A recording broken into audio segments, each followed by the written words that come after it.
আজকে আমরা তোমাদের কোষ এবং এর গঠন এই অধ্যায়টির সর্বশেষ টপিকগুলো নিয়ে আলোচনা করব এবং আজকে আলোচনার মাধ্যমেই আমাদের এই অধ্যায়টি সম্পূর্ণরূপে শেষ হয়ে যাবে। তো চলো আমরা এই অধ্যায়ের গুরুত্বপূর্ণ টপিকগুলো নিয়ে আজকে আলোচনা করি। গত ক্লাসে আমরা পড়েছিলাম হচ্ছে ট্রান্সক্রিপশন এবং ডিএনএ রেপ্লিকেশন।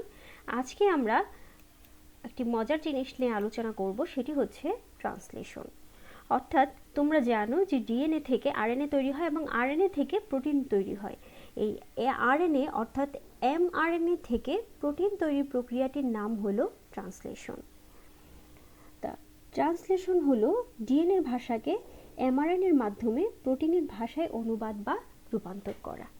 আচ্ছা, এই ডিএনএ থেকে প্রথমে এমআরএনএ হবে এবং এমআরএনএর এই ডিএনএর ভাষাটাকে এমআরএনএকে মাধ্যম হিসেবে ব্যবহার করে প্রোটিনের ভাষাতে যে অনুবাদ করবে সেই প্রসেসটাকে আমরা ট্রান্সলেশন বলছি। ট্রান্সলেশন প্রক্রিয়ার প্রয়োজনীয় কী কী উপাদান লাগবে আমরা প্রথমেই দেখে নেই। এখানে লাগছে এমআরএনএ, যা থেকে ডিএনএ, এই এমআরএনএ ডিএনএ থেকে জেনেটিক কোড বহন করে নিয়ে আসবে এবং এটি প্রোটিন সংশ্লেষণের ছাঁচ হিসেবে ব্যবহৃত হবে। লাগবে হচ্ছে টিআরএনএ, যা সুনির্দিষ্ট অ্যামিনো অ্যাসিড বহন করে আনে। তোমরা আগেই জেনেছো যে টিআরএনএতে একটি অ্যামিনো অ্যাসিড সংযুক্তির স্থান থাকে, সেটি অ্যামিনো অ্যাসিড বহন করে নিয়ে আসে এবং প্রতিটি অ্যামিনো অ্যাসিডের জন্য কমপক্ষে একটি টিআরএনএ থাকে এবং টিআরএনএ অণু খুবই ছোট, এতে 75 থেকে 80টি নিউক্লিওটাইড থাকবে। এটির 3' প্রান্তে অ্যামিনো অ্যাসিড সংযুক্তির জন্য এক ধরনের কোডন থাকবে এবং মাঝামাঝি অবস্থায় ঠিক বিপরীত দিকে এমআরএনএ সংযুক্তির জন্য 3টি বেইজের একটি কি থাকবে, অ্যান্টিকোডন থাকবে। তার মানে অ্যান্টিকোডনে সংযুক্ত হবে হচ্ছে এমআরএনএ এবং 3' প্রান্তে সংযুক্ত হবে অ্যামিনো অ্যাসিড। কোথায় হবে সেটা টিআরএনএতে। অ্যামিনো অ্যাসিড সাধারণত 20 প্রকার এবং এই প্রত্যেকটি 20 প্রকার অ্যামিনো অ্যাসিডের জন্য মোট 61 প্রকার কোডন থাকবে। 3টি বেস নিয়ে একটি কোডন গঠিত হবে। এই 61 প্রকার হচ্ছে কোডন থাকবে 20 প্রকার অ্যামিনো অ্যাসিডের জন্য। রাইবোজোম হলো টিআরএনএ বসার হচ্ছে মঞ্চ, অর্থাৎ টিআরএনএ এই যে সাহায্য করবে ট্রান্সলেশন প্রক্রিয়ার, সেটি বসবে হচ্ছে রাইবোজোমে, বসে এই প্রক্রিয়াটি সম্পন্ন করবে এবং প্রতিটি রাইবোজোমে টিআরএনএ বসার জন্য দুটি স্থান থাকে, একটি হচ্ছে এ স্থান আর একটি হচ্ছে পি স্থান। একটি রাইবোজোম যে কোনো এমআরএনএর সাথে এবং সকল টিআরএনএর সাথেই সংযুক্ত হতে পারে। তার মানে রাইবোজোম হচ্ছে যে কোনো এমআরএনএর সাথে সংযুক্ত হতে পারে এবং যে কোনো সকল প্রকার টিআরএনএর সাথেই সংযুক্ত হতে পারে। আর লাগছে আমাদের অ্যাক্টিভেটিং এনজাইম। এই অ্যাক্টিভেটিং এনজাইমটি কি? এদেরকে সাধারণত অ্যামিনো অ্যাসিড টিআরএনএ সিনথেটেসেস বলা হয়। অর্থাৎ প্রতিটি অ্যাক্টিভেটিং এনজাইমে একটি অ্যামিনো অ্যাসিড থাকবে এবং একটি টিআরএনএর জন্য নির্দিষ্ট থাকবে। এই অ্যাক্টিভেটিং এনজাইমে অ্যামিনো অ্যাসিড যে সিনথেসিস থাকবে, এটি টিআরএনএর সিনথেসিসের এনজাইম 3টি কার্যকরী সাইট থাকবে। একটি হচ্ছে নির্দিষ্ট অ্যামিনো অ্যাসিডের জন্য, একটি এটিপি এর জন্য এবং একটি নির্দিষ্ট টিআরএনএর জন্য। তার মানে হচ্ছে অ্যামিনো অ্যাসিড টিআরএনএ সিনথেটেজ এনজাইমে 3টি সাইট থাকছে, একটি নির্দিষ্ট অ্যামিনো অ্যাসিডের জন্য, একটি এটিপির জন্য এবং একটি নির্দিষ্ট টিআরএনএর জন্য।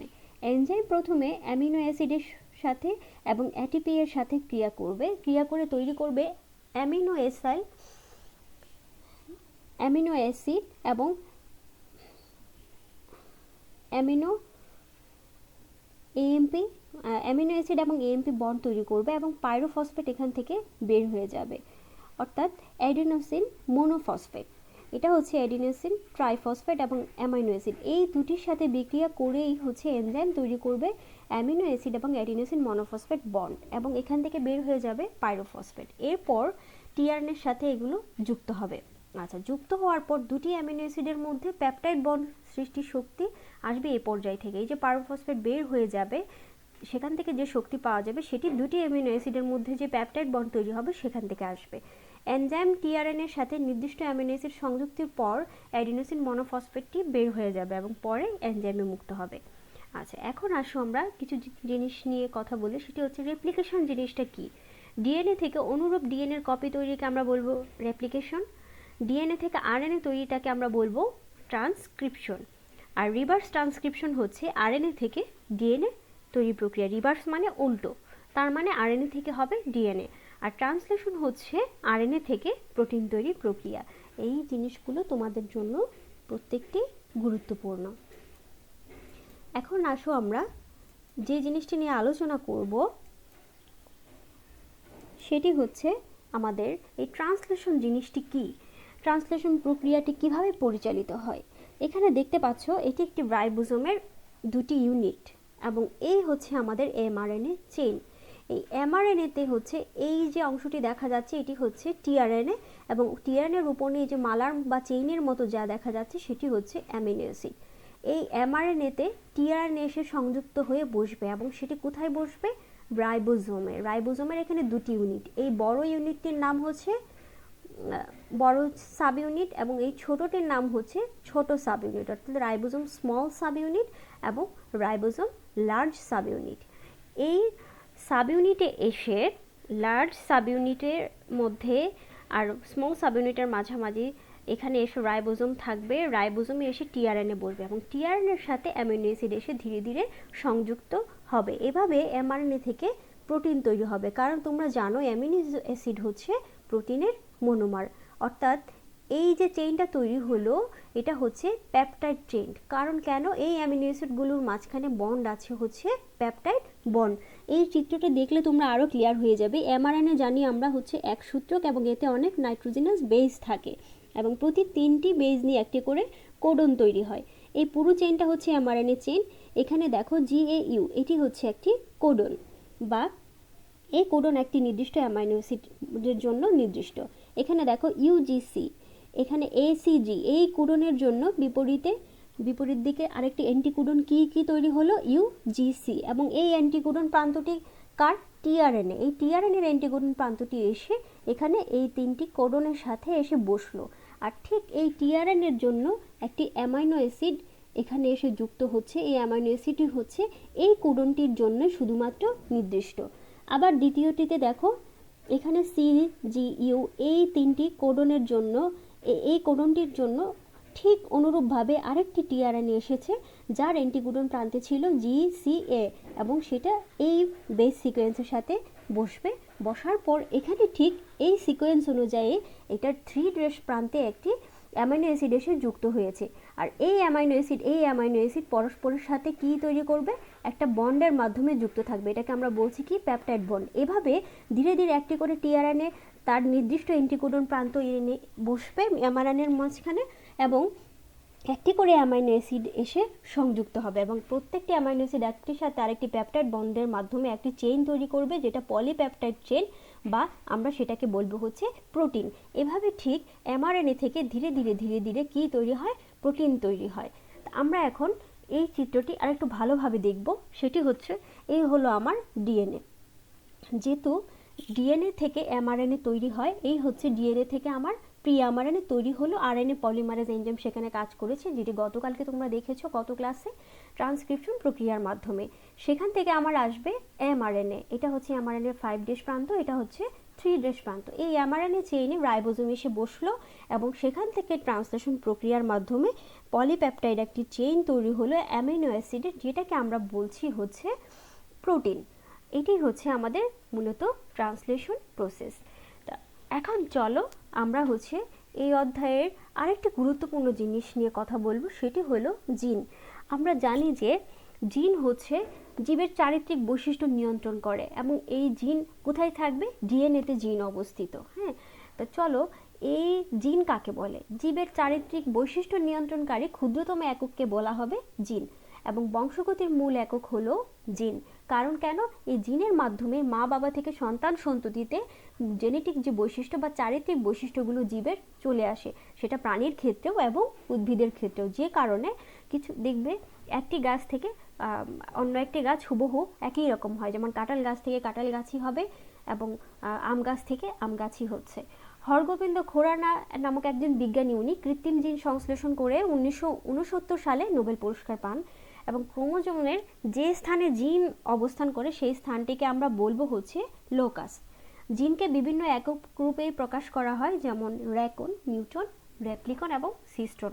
সুতরাং জিন হলো তোমার ক্রোমোজোমের লোকাসে অবস্থিত ডিএনএ অণুর সুনির্দিষ্ট একটি সিকোয়েন্স, যা জীবের একটি নির্দিষ্ট কার্যকর সংকেতটিকে আবদ্ধ করে রাখে এবং প্রোটিন হিসেবে আত্মপ্রকাশ করে বৈশিষ্ট্যের বিকাশ ঘটাতে পারে। অন্যভাবে আমরা বলতে পারি জিন হলো ক্রোমোজোমস্থ ডিএনএর একটি অংশ, অর্থাৎ ক্রোমোজোমে যে ডিএনএ থাকবে তার একটি অংশ, যা কর্মক্ষম পলিপেপটাইড শিকল গঠনের উপযুক্ত বার্তাটাকে বহন করে নিয়ে আসে। আর জিনোম কাকে বলবো? কোনো প্রজাতির কোষে বিদ্যমান সকল ধরনের এক সেট ক্রোমোজোমের বিদ্যমান সকল জিনের সমষ্টিকে জিনোম বলবো। অর্থাৎ একটি প্রজাতির কোষে সকল ধরনের এক সেট ক্রোমোজোমের মধ্যে যে সব জিন থাকবে সকল জিনের সমষ্টিকে আমরা বলবো হচ্ছে জিনোম। আচ্ছা, তোমরা কিছুক্ষণ আগে কোড বা কোডন শব্দটি শুনতে পেরেছো ট্রান্সলেশনে। এই কোড বা কোডন জিনিসটি কি? জীবের বৈশিষ্ট্য স্থানান্তরকারী কোডকে বলা হয় হচ্ছে জেনেটিক কোড। ডিএনএতে এই কোডটি অবস্থিত থাকে এবং 3টি করে নিউক্লিওটাইড এর এক একটি বিন্যাস বা ট্রাই নিউক্লিওটাইডের অনুক্রমকে আমরা কি বলবো? কোডন। তার মানে 3টি নিউক্লিওটাইড পরপর একটি অনুক্রমে যদি সাজানো থাকে তখন আমরা সেটাকে বলবো কোডন। 20 প্রকার আমরা জানি অ্যামিনো অ্যাসিড আছে, যার জন্য মোট 64 ধরনের ট্রিপলেট কোড, মানে কোড হচ্ছে 3টি অক্ষর দিয়ে থাকবে, সেরকম কোড আবিষ্কৃত হয়েছে। তার মাঝে ইউএএ, ইউএজি এবং ইউজিএ এই 3টি হচ্ছে সমাপ্তি কোড, অর্থাৎ কোনো প্রক্রিয়ার সমাপ্তির এগুলো হচ্ছে নির্দেশ করে। আর এইউজি এই কোডনটি ট্রান্সলেশন প্রক্রিয়াটি শুরু করার কোডন, এর মাধ্যমে ট্রান্সলেশন প্রক্রিয়াটি শুরু হয়েছে, এটি নির্দেশ করা হয়। এই জেনেটিক কোডের বৈশিষ্ট্য কী কী তাহলে তোমরা দেখো? একাধিক কোডন একটি অ্যামিনো অ্যাসিডকে কোড বা নির্দেশ করতে পারে। একাধিক কোডন যে কোনো একটি অ্যামিনো অ্যাসিডকেও নির্দেশ করতে পারে। একটি কোডন কখনো একাধিক অ্যামিনো অ্যাসিডকে কোড করে না, অর্থাৎ একটা কোডন কখনো একাধিক অ্যামিনো অ্যাসিডকে কি করবে না? কোড করবে না। কোডন তৈরিতে নিউক্লিওটাইড কখনো ওভারল্যাপ করে না, বরং ক্রমসজ্জন কি করে? অনুসরণ করে। কোডন সমূহ হচ্ছে সার্বজনীন, অর্থাৎ বিশ্বের সকল প্রজাতির জন্য সমানভাবে প্রযোজ্য এবং আদিকাল থেকে শত বিবর্তন ধারা অতিক্রম করে এখনও একই রকম আছে। আচ্ছা, জেনেটিক কোড সর্বদা 3 অক্ষর বিশিষ্ট বা ট্রিপলেট কোড। আমরা যেটা আগেও বলেছি 3 অক্ষর বিশিষ্ট, শুরু এবং সমাপ্তি কোনো সুনির্দিষ্ট, সমাপ্তি কোডও সুনির্দিষ্ট। যেমন ইউজি হচ্ছে তোমার আমাদের শুরুর কোড, আর ইউএএ, ইউএজি, ইউজিএ এই 3টি হচ্ছে আমাদের যে কোনো চেইন সমাপ্তি বা শেষ হয়। 2টি কোডের মধ্যে অতিরিক্ত কি থাকবে না? নিউক্লিওটাইড থাকবে না। আবার সমাপ্তি কোডন না আসা পর্যন্ত অব্যাহতভাবে অ্যামিনো অ্যাসিড কি থাকবে? সংযুক্তি চলতে থাকবে, যেটা আমরা ট্রান্সলেশন প্রক্রিয়ায় দেখলাম। যখনই আমাদের স্টপ কোডন চলে আসবে বা সমাপ্তি কোডন চলে আসবে, তখনই এই অ্যামিনো অ্যাসিড সংযুক্তিটা বন্ধ হয়ে যাবে। তো তোমাদের এই টপিকের মাধ্যমে আজকে পুরো এত বড় অধ্যায়টি শেষ হয়ে যাচ্ছে।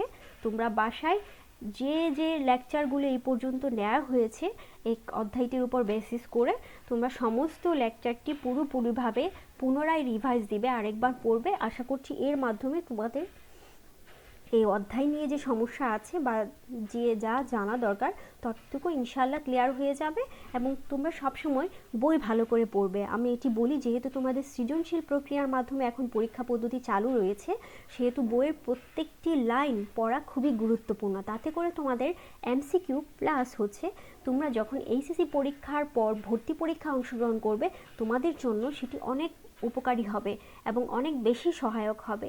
তখন তোমরা অল্পতেই পুরো বইটি রিভাইজ দিয়ে ফেলতে পারবে। ঠিক আছে, তোমরা তাহলে মহান আল্লাহ তাআলার অশেষ রহমতে ভালো থাকো, সুস্থ থাকো। আমার জন্য দোয়া করো আমি যেন সুস্থ থাকতে পারি এবং তোমাদের সামনে আসতে পারি, এসে সরাসরি ক্লাস নিতে পারি। আল্লাহ হাফেজ, সবাই ভালো থাকো।